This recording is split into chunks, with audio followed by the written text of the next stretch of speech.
Welcome to the Buy Box Bandits podcast.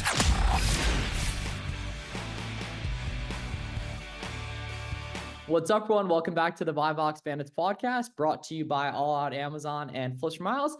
Today, we're joined by Oscar Padilla, who's a seven-figure OA and wholesale seller who I've been following the past couple of years. We're excited to dive into his journey, automations, virtual assistants, tracking KPIs, growing wholesale as well as OA. Thanks for joining us, man. Yep, no problem. Thanks for having me. Absolutely, man. So how'd you get into this whole e-commerce world the past couple of years? I actually really started following Reezy back in the day, so his YouTube channels. And back when I was a store manager at GNC, I thought about getting into it, but it seemed a little too complicated for me when I first kind of diving into the whole YouTube videos and whatnot. It just looked like too much work. And then so I actually started in drop shipping on Facebook Marketplace for about 2019, 2020, and I made a good amount of money on Facebook Marketplace drop shipping. And that's actually where I got my first start with working with virtual assistants as well. But we just had too many issues with Facebook Marketplace, the random suspensions we would get here and there. So I wanted something a little more legitimate, which is when I decided to give Amazon a try again. And the first year was kind of rough, but I mean, eventually I just started taking courses, continued with a YouTube, followed you guys a lot back in, right after the pandemic. So Yeah. there was that. And then I took a whole bunch of courses. So I did GARRETT's course, Chris Grant's OA challenge. Now I'm in Tom's Fast Track Academy, Amazon Lit. So that's technically how I got started. I just started diving myself into a whole bunch of information, and this is where I'm at now. So it's been like a 3-4 year process, really.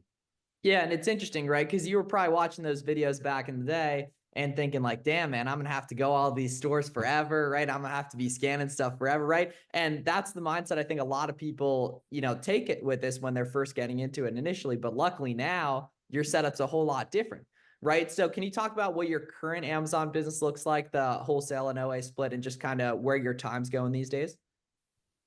So for the first 3 years, it was all OA. I just really like the concept of OA. It was lower risk at the time, because obviously you make a mistake in OA, it's a lot smaller than a mistake that you would make in wholesale as far as the purchase goes. So for the first 3 years, it was just obsessing over just learning how to do OA, product research, making sure how to build the systems. Again, taking information from all the different mentorships and courses that I took and just put them onto what I have now. But right now, my business is pretty much got 3 sourcing VAs sourcing all day. I got 1 purchasing manager, 1 administrative assistant for OA. And then from all the courses and all the books that I read around business, I've just kind of learned a lot about business throughout this whole journey. So that's pretty much how that happened. But that's pretty much how my OA business is set up right now. And then myself right now, I'm currently doing, I do more the same system I have for OA is the same thing I'm going to implement for the wholesale as well. So I have 1 VA helping me with wholesale. Pretty much I do all the outreach, looking up the suppliers, and I have them send the templates. I do the cold calling right now. And so it's pretty much like I'm an employee of my own business, really. So we did some talking before, obviously we hit record, and you kind of touched on it there, but I think something that a lot of viewers can resonate to, and it's appealing to a lot of viewers, is sort of that automation piece that you have set up with the OA side, right? You have the 3 VAs, you actually have a purchasing manager, you have the assistant, and that, I think, if we can start to implement some of that into a lot of our audience, it'll be super tactical. So how did you get started with that? What was that sort of like first step, and how does that kind of transformed over the past? So now when I talk to other sellers that are trying to like reach out asking for help, I actually tell them to do the complete opposite of what I did. I actually don't recommend people start the way I did, since I actually started with the purchasing manager and the administrative assistant are the 2 VAs that were also working with me back in the Facebook Marketplace days. Ah, that's dope. Okay. Yeah, what I tell everyone is you don't really want to start learning or start using VAs on Amazon until you know what to do, because we all 3 of us learned at the same time. So that's why we didn't know what we were doing. We took a lot of losses, but then again, we just kind of learned throughout that process. So it's kind of like I paid for an education the hard way. But you had But the trust though, which is also almost the harder thing to build, right? You can teach anyone to source, you can teach anyone the Amazon side of things, but like building that trust, building that subjective relationship piece, that takes a lot longer, in my opinion. yeah, so the relationship was built really. I had a background. I was already a store manager at GNC for a couple of years, so I kind of understood working with people. My W-2 job is working at the time. Well, I've had many different specific areas in social work, but working with youth, so you kind of just know how to communicate with other people. I think all that kind of tied in and kind of helped me really work with virtual assistants. So the same setup I kind of have throughout meetings working with kids or meetings when I was working at GNC or at Radio Shack way back in the day. Um, just constant coaching, going through the process. We utilize Loom video a lot. Mhm. We jump. It sounds a lot easier than what it is. So when I tell people that my business is ran by virtual assistants, on the back end, I also kind of want to mention that I do meet with them. We have weekly meetings, individual meetings, and then we have team meetings. So I don't do much of the day-to-day work, but I still, during our meetings, I spot check some of the purchases just to make sure the amount of quantity of the units that were purchased is accurate to what meets my criteria. Just a type of different keepographs that maybe some may look risky, others are not as risky. So I still do all the reviewing with that during our weekly meetings. And that's just kind of how that was built. So even though the whole business is ran by virtual assistants, I do have weekly meetings, at least an hour per week. Yeah, and it's a really important the management side of things and like learning with them and stuff because people see the VA side of things as like a instant fix, right? When they don't see is like, you've known these people for several years. You've taught them, you've learned with them these different processes and such. So you said you don't think it makes sense to get VAs immediately. I completely agree. What like kind of competency or revenue level do you think it does make sense for people? Because a lot of people are coming off a big Q4, a lot of hustling, a lot of OA, a lot of RA, right? When should they get some of that delegation stuff involved? It really depends as far as the revenue goes, because everyone has a different long-term goal. So for example, I have the benefit of not needing to pay myself from the business. I'm able to reinvest all profits back into the business, or I utilize loans. That's how Amazon loans, that's how I was able to grow pretty fast.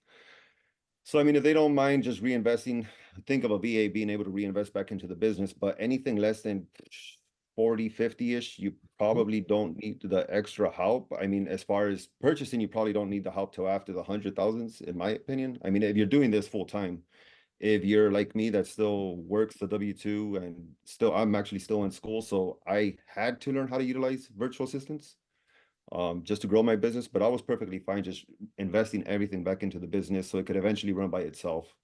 Yeah. Um, Yeah. And then so you mentioned like considering your long-term goals, like just for context for the audience, like are you looking to go full-time with this eventually?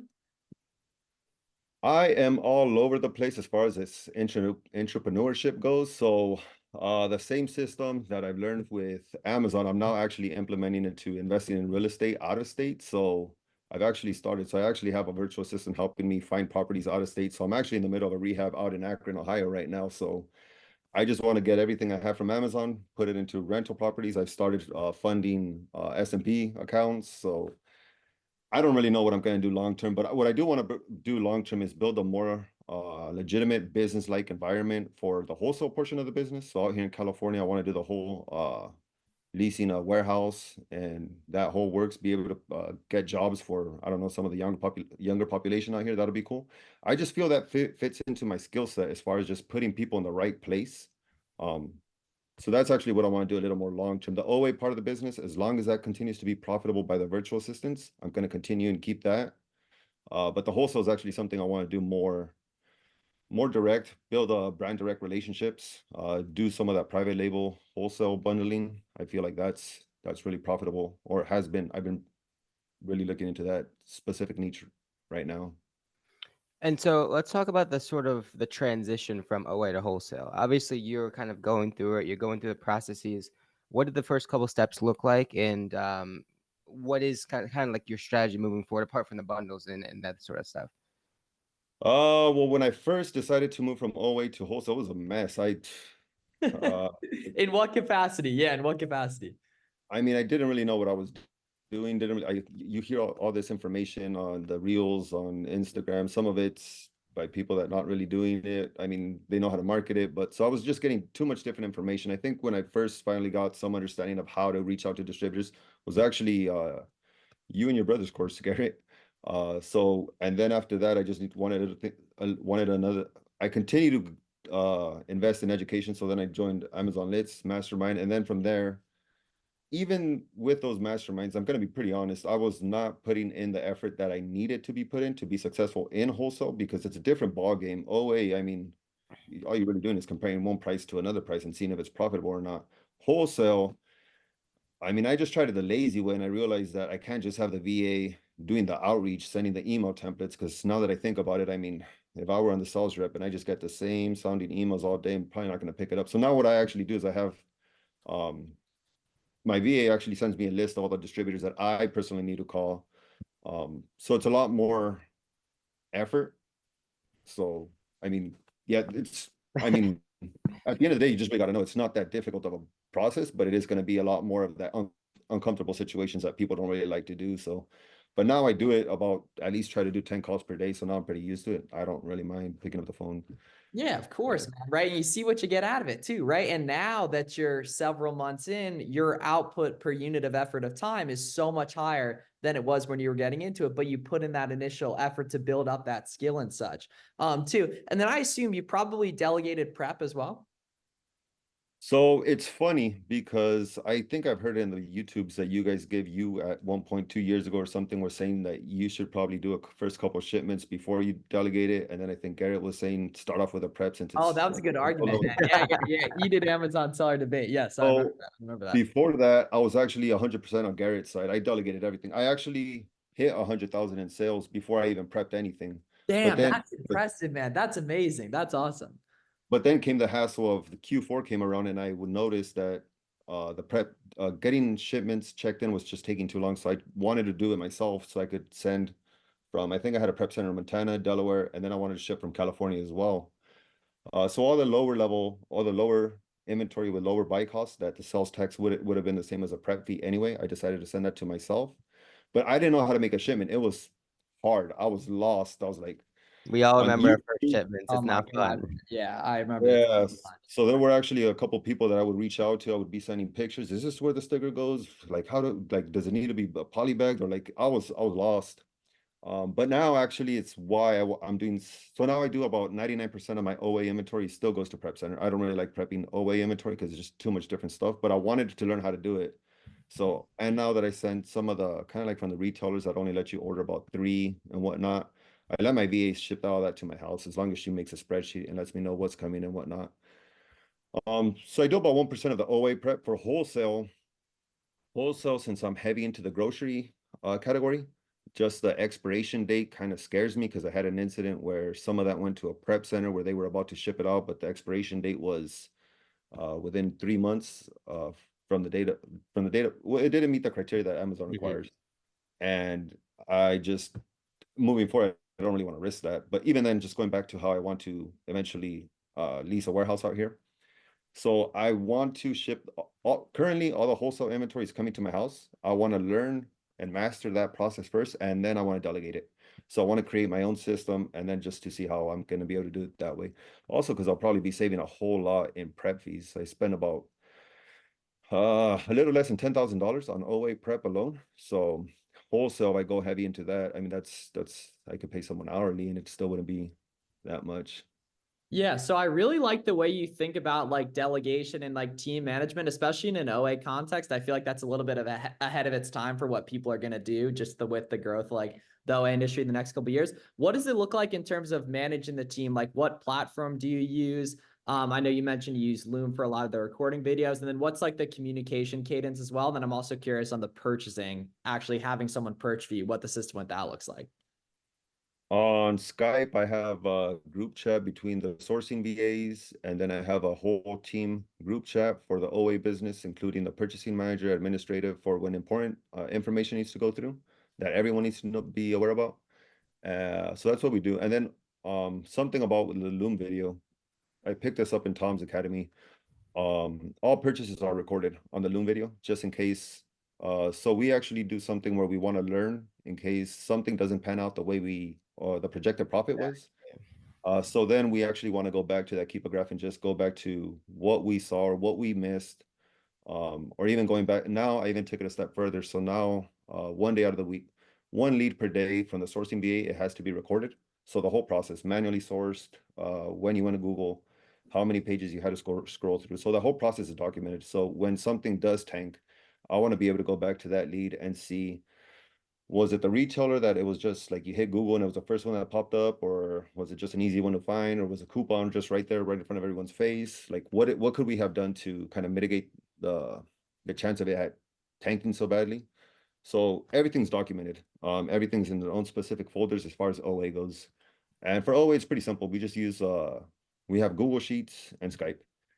For wholesale, we're a little more, I don't know, we use Monday.com.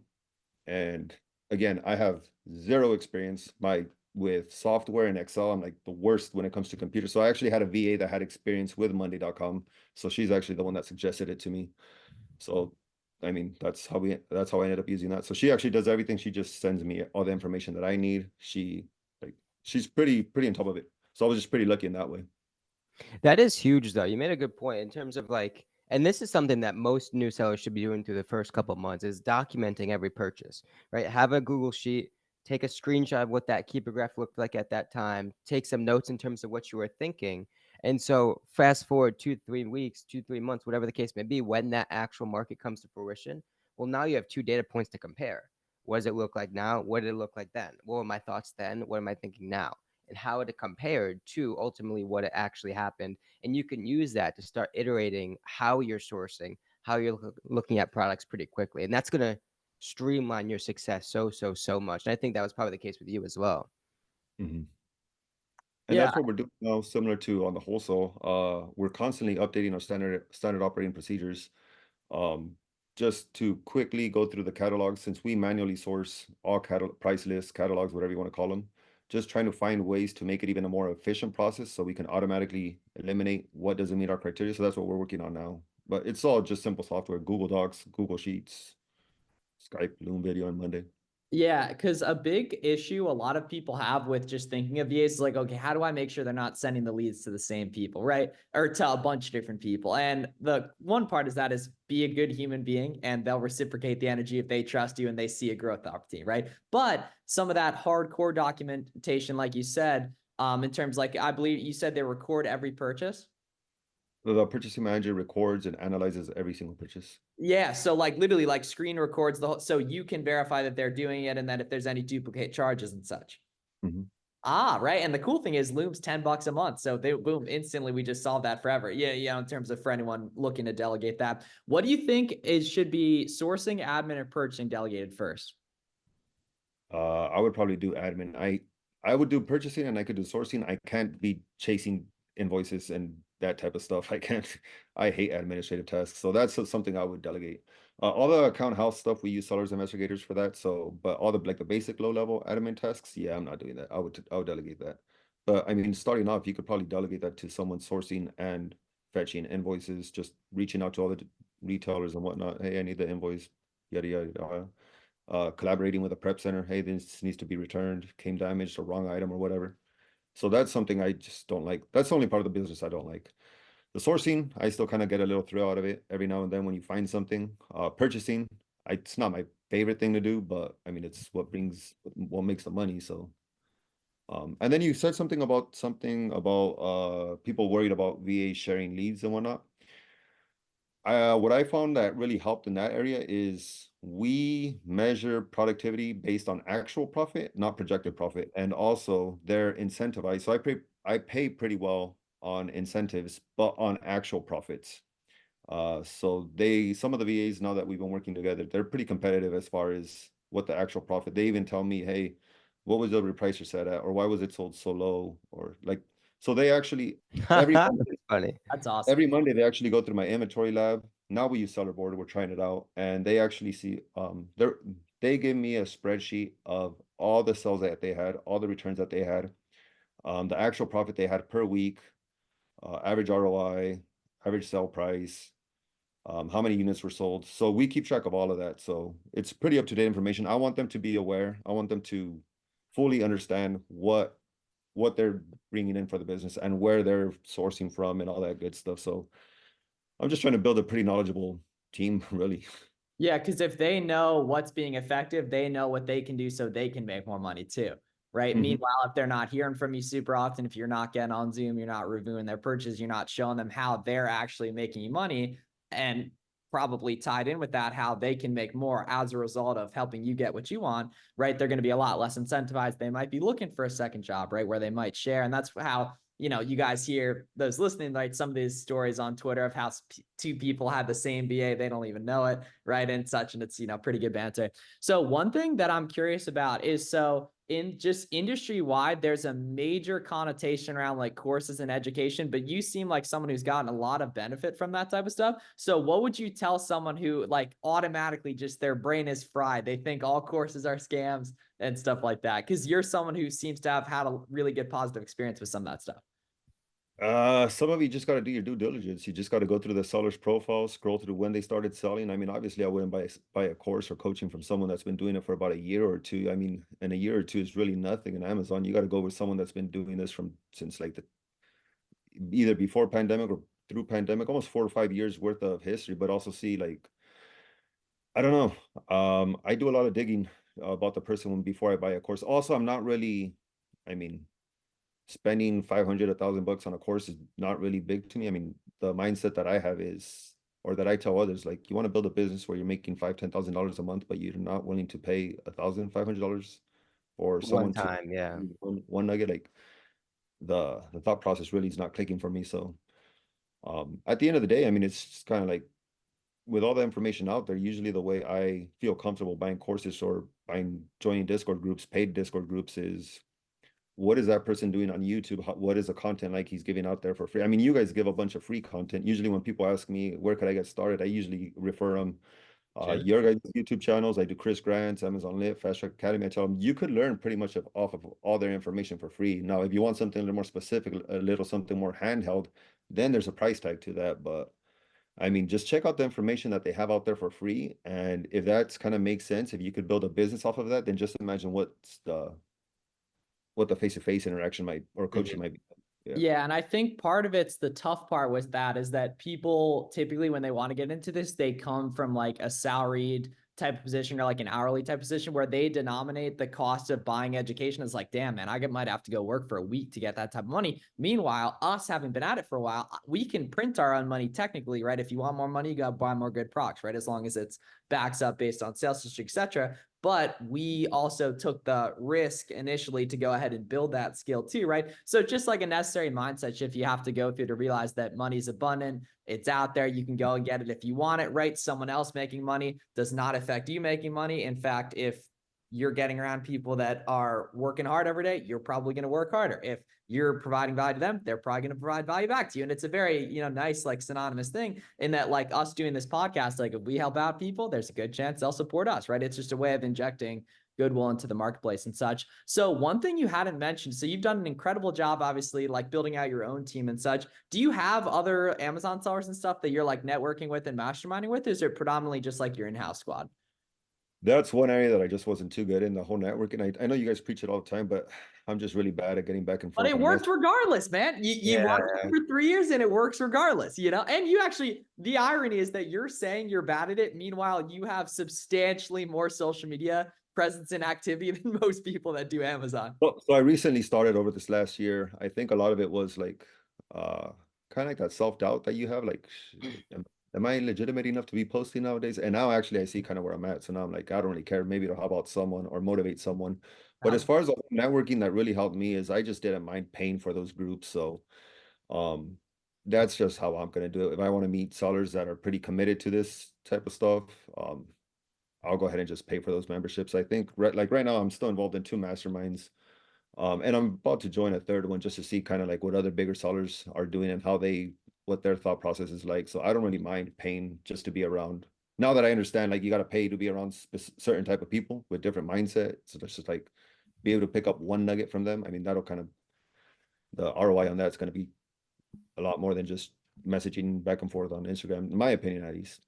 Oh, 1,000%. And the cool thing, man, is that you've gotten such a great ROI from the money you have invested so far and the time you've invested so far building these skills, working on building a machine that'll make basically essentially create money out of nowhere, right? Like your credit card gets swiped by someone else on products someone else found, shipping it to a warehouse that's not yours, that someone else going to prep for you, right? And you know, it's just a neat thing. So what would you just say in terms, like, as we wrap up here, like beginner advice for the sellers, or not even necessarily beginners, but okay, someone just had a huge Q4, they just FBM'd a ton, man, but they're feeling a little bit burnt out. But they see guys like you who have a cool system they built, like whether it be like books on management or content out there around hiring and such, like where should people begin looking at the stuff? Or should they just go make an onlinejobs.ph post today and get a couple 1 week free trials and figure it out?